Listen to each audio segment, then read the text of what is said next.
ಸ್ನೇಹಿತರೆ, ನಿಮ್ಮ ಮೊಬೈಲ್ನಲ್ಲಿ ಕನ್ನಡ ಫಾಂಟ್ಸ್ ಇಲ್ವಾ? ಈ ಒಂದು ವಿಡಿಯೋದಲ್ಲಿ ನಾನು ಇವತ್ತು ನಿಮಗೆ ಕಂಪ್ಯೂಟರ್ನಲ್ಲಿ ಡಿಸ್ಪ್ಲೇ ಆಗ್ತಕ್ಕಂತಹ ಬಹುತೇಕ ಫಾಂಟ್ಸ್ಗಳನ್ನು ಮೊಬೈಲ್ಗೆ ಹೇಗೆ ಇನ್ಸ್ಟಾಲ್ ಮಾಡ್ಕೋಬೇಕು ಅನ್ನೋದನ್ನು ತೋರಿಸ್ತೀನಿ. ಈ ವಿಡಿಯೋವನ್ನು ನೀವು ಕೊನೆ ತನಕ ನೋಡಿ. ಸ್ಟೆಪ್ ಬೈ ಸ್ಟೆಪ್ ಆಗಿ ಫಾಂಟ್ಸ್ಗಳನ್ನು ಹೇಗೆ ಇನ್ಸ್ಟಾಲ್ ಮಾಡ್ಕೋಬೇಕು ನಿಮ್ಮ ಮೊಬೈಲ್ಗೆ ಅನ್ನೋದನ್ನು ನಾನು ತೋರಿಸಿದ್ದೀನಿ. ಈ ಒಂದು ವಿಡಿಯೋ ನಿಮಗೆ ಇಷ್ಟ ಆದರೆ ಖಂಡಿತವಾಗಲೂ ನಮ್ಮ ಚಾನಲ್ಗೆ ಸಬ್ಸ್ಕ್ರೈಬ್ ಆಗಿ ಈ ವಿಡಿಯೋವನ್ನು ನಿಮ್ಮ ಸ್ನೇಹಿತರಿಗೆಲ್ಲ ಶೇರ್ ಮಾಡಿ. ಬನ್ನಿ, ನಾನು ಟೈಮ್ ವೇಸ್ಟ್ ಮಾಡೋದಿಲ್ಲ. ಬನ್ನಿ, ಹೇಗೆ ಫಾಂಟ್ಸ್ಗಳನ್ನು ಇನ್ಸ್ಟಾಲ್ ಮಾಡ್ಕೋಬೇಕು ಅನ್ನೋದು ನಿಮಗೆ ತೋರಿಸ್ತೀನಿ. ಸ್ನೇಹಿತರೆ, ಒಂದು ವೇಳೆ ನಿಮ್ಮ ಮೊಬೈಲಲ್ಲಿ ಕನ್ನಡ ಫಾಂಟ್ಗಳು ಇನ್ಸ್ಟಾಲ್ ಆಗಿಲ್ಲ ಅಂತಾದರೆ ನುಡಿಯಲ್ಲಿರ್ತಕ್ಕಂಥ ಫೈಲ್ಗಳು ನಿಮಗೆ ಯೂನಿಕೋಡಲ್ಲಿರುವಾದರೆ ಯೂನಿಕೋಡಲ್ಲಿ ಓಪನ್ ಆಗ್ತವೆ. ಆದರೆ ನುಡಿಯಲ್ಲಿ ಮಾಡಿರ್ತಕ್ಕಂಥ ಫೈಲ್ಗಳು ನಿಮಗೆ ವರ್ಡಲ್ಲಿರ್ತಕ್ಕಂಥ ಫೈಲು ಅಥವಾ ಡಾಕ್ ಫೈಲ್ ಅಂತ ಏನು ಕರಿತೀವಿ, ಇದು ಚೀನಿ ಭಾಷೆಯ ಲಿಪಿಯ ರೀತಿಯಲ್ಲಿ ಕಾಣಿಸ್ತಾ ಇರುತ್ತೆ. ಬನ್ನಿ, ಒಂದು ಉದಾಹರಣೆಯನ್ನು ನಾನು ನಿಮಗೆ ತೋರಿಸ್ತೀನಿ. ಮೊದಲನೇದಾಗಿ ನಾನು ಫೈಲ್ ಮ್ಯಾನೇಜರಿಗೆ ಹೋಗ್ತಾ ಇದ್ದೀನಿ. ಇಲ್ಲಿ ಡಾಕ್ಸ್ ಅಂತ ಇದೆ. ನಾನು ಇಲ್ಲಿ ಕ್ಲಿಕ್ ಮಾಡಿದ್ರೆ PDF ವರ್ಡು, ನಾನು ಒಂದು ವರ್ಡ್ ಫೈಲನ್ನು ನಿಮಗೆ ಓಪನ್ ಮಾಡಿ ತೋರಿಸ್ತೀನಿ. ಇಲ್ಲಿ work from home assignment formats ಅಂತಿದೆ. ಎಸ್, ನೀವು ಇಲ್ಲಿ ನೋಡ್ತಾ ಇದ್ದೀರಿ. ಇದು ನುಡಿಯಲ್ಲಿ ಮಾಡಿರ್ತಕ್ಕಂಥ ಒಂದು ಫೈಲು. ಇದು ನಮಗೆ ಇಲ್ಲಿ ನೋಡಿದ್ರೆ ಒಂದು ರೀತಿ ಚೀನಿ ಭಾಷೆಯ ಟೈಪು ಕಾಣಿಸ್ತಾ ಇದೆ. ಸೊ ಬಹುತೇಕರ ಮೊಬೈಲಲ್ಲಿ ಒಂದು ಸಮಸ್ಯೆನ ನಾವು ಕಾಣ್ತೀವಿ. ಇದನ್ನು ನಾವು ಹೇಗೆ ಹೋಗಲಾಡಿಸ್ಬೇಕು ಅನ್ನೋದಾದರೆ, ನೀವು ಪುನಃ ಫೈಲ್ ಮ್ಯಾನೇಜರಿಗೆ ಬನ್ನಿ. ಫೈಲ್ ಮ್ಯಾನೇಜರಿಗೆ ಬಂದು ಇಲ್ಲಿ ಫೋಲ್ಡರ್ಸ್ ವ್ಯೂ ಅಂತ ಇದೆ, ಕಾಣಿಸ್ತಾ ಇದೆ ನಿಮಗಿಲ್ಲಿ ಫೋಲ್ಡರ್ಸ್ ವ್ಯೂ. ಅದನ್ನು ನೀವು ಕ್ಲಿಕ್ ಮಾಡಿ ಫೋಲ್ಡರ್ಸ್ ವ್ಯೂವನ್ನು ಕ್ಲಿಕ್ ಮಾಡಿದ್ರೆ ನಿಮಗೆ ನಿಮ್ಮ ಇಂಟರ್ನಲ್ ಸ್ಟೋರೇಜ್ನಲ್ಲಿ ಇರ್ತಕ್ಕಂಥ ಫೋಲ್ಡರ್ಗಳು ಕಾಣಿಸ್ತವೆ. ಅದರಲ್ಲಿ ಪ್ರಮುಖವಾಗಿ ಫಾಂಟ್ಸ್ ಅನ್ನೋ ಫೋಲ್ಡ್ರು ಇದೆಯಾ ಅಂತ ಒಂದ್ಸಲ ಚೆಕ್ ಮಾಡಿ. ಒಂದು ವೇಳೆ ಫಾಂಟ್ಸ್ ಫೋಲ್ಡ್ರು ಇಲ್ಲ ಅನ್ನೋದಾದರೆ ಇಲ್ಲಿ ಮೇಲ್ಗಡೆ ನಿಮಗೆ 3 ಚುಕ್ಕೆ ಕಾಣಿಸ್ತಾ ಇದೆ. ಅದನ್ನು ಕ್ಲಿಕ್ ಮಾಡಿದ್ರೆ ಇಲ್ಲಿ ಕ್ರಿಯೇಟ್ ನ್ಯೂ ಫೋಲ್ಡರ್. ಎಸ್, ನೀವು ಫಾಂಟ್ಸ್ ಅಂತ ಒಂದು ಫೋಲ್ಡರ್ನ ಇಲ್ಲಿ ಕ್ರಿಯೇಟ್ ಮಾಡಿ.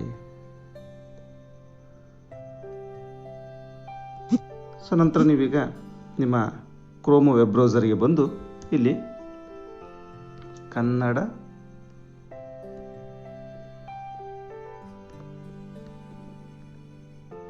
ಗಣಕ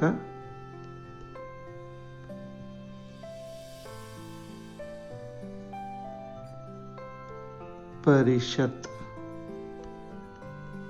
ಅಂತ ನಿಮ್ಮ ವೆಬ್ ಬ್ರೌಸರಲ್ಲಿ ಟೈಪ್ ಮಾಡಿ. ನಾನು ನಿಮಗೆ ಡಿಸ್ಕ್ರಿಪ್ಷನಲ್ಲಿ ಈ ಒಂದು ಲಿಂಕನ್ನು ಕೊಟ್ಟಿದ್ದೀನಿ.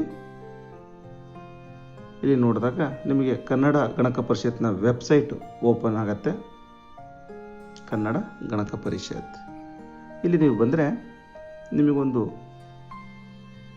ಫೈಲ್ ಕಾಣಿಸುತ್ತೆ. ಇಲ್ಲಿ ಸಾಕಷ್ಟು ಫೈಲ್ಗಳಿದ್ದಾವೆ. ಅದರಲ್ಲಿ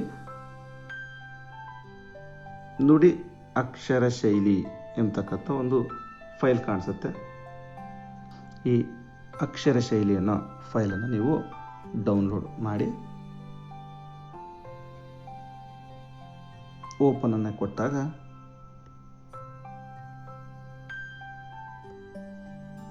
ಅದು ಕೇಳ್ತಾ ಇದೆ ಇಲ್ಲಿ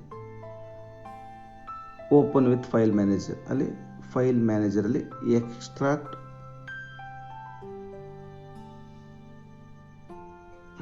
ಎಕ್ಸ್ಟ್ರಾಕ್ಟ್ ಫೈಲ್ಸ್ ಟು ಅಂತ ಕೇಳ್ತಾ ಇದೆ. ಅದನ್ನು ನೀವು ಕ್ಲಿಕ್ ಮಾಡಿ. ಇಲ್ಲಿ ಎಕ್ಸ್ಟ್ರಾಕ್ಟ್ ಟು ಅಂತ ಕೇಳ್ತಾ ಇದೆ. ಅದನ್ನು ಕ್ಲಿಕ್ ಮಾಡಿ. ಇಲ್ಲಿ ಈಗ ಆಲ್ರೆಡಿ ನೀವು ಫಾಂಟ್ಸ್ ಅಂತ ಒಂದು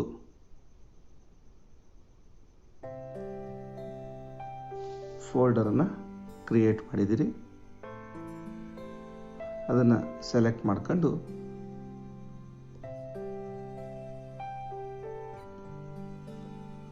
ಎಕ್ಸ್ಟ್ರಾಕ್ಟನ್ನು ಕ್ಲಿಕ್ ಮಾಡಿ. ಈಗ ನಿಮಗಿಲ್ಲಿ ಫಾಂಟ್ಸ್ಗಳು ಬಂದು ಕೂತಿದ್ದಾವೆ. ಒಂದ್ಸಲ ನೋಡೋಣ ಬನ್ನಿ.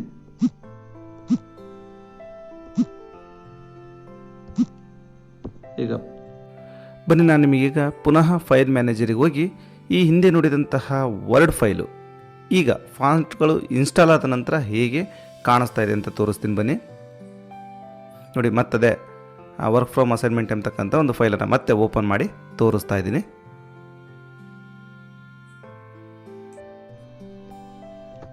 ಎಸ್, ಈಗ ನೀವು ನೋಡಿದ್ರೆ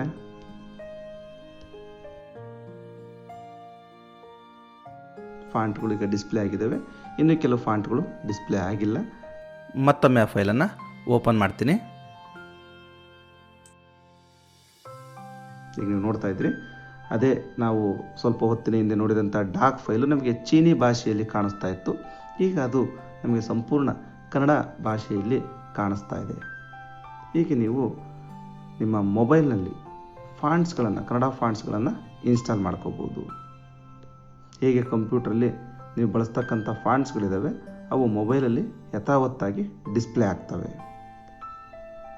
ಹೀಗೆ ಸ್ನೇಹಿತರೆ, ನಿಮ್ಮ ಮೊಬೈಲ್ನಲ್ಲಿ ಕನ್ನಡ ಮತ್ತು ಕಂಪ್ಯೂಟರ್ನ ಬಹುತೇಕ ಫಾಂಟ್ಸ್ಗಳನ್ನು ಇನ್ಸ್ಟಾಲ್ ಮಾಡ್ಕೋಬೋದು. ಡಿಸ್ಕ್ರಿಪ್ಷನ್ ಬಾಕ್ಸಲ್ಲಿ ಕನ್ನಡ ಗಣಕ ಪರಿಷತ್ ವೆಬ್ಸೈಟ್ನ ಲಿಂಕನ್ನು ಕೊಟ್ಟಿದ್ದೀನಿ, ನೀವು ಅದನ್ನು ಬಳಸ್ಕೋಬಹುದು. ಮತ್ತೊಂದು ವಿಡಿಯೋದೊಂದಿಗೆ ಮತ್ತೊಮ್ಮೆ ಭೇಟಿಯಾಗೋಣ. ಎಲ್ರಿಗೂ ಧನ್ಯವಾದಗಳು.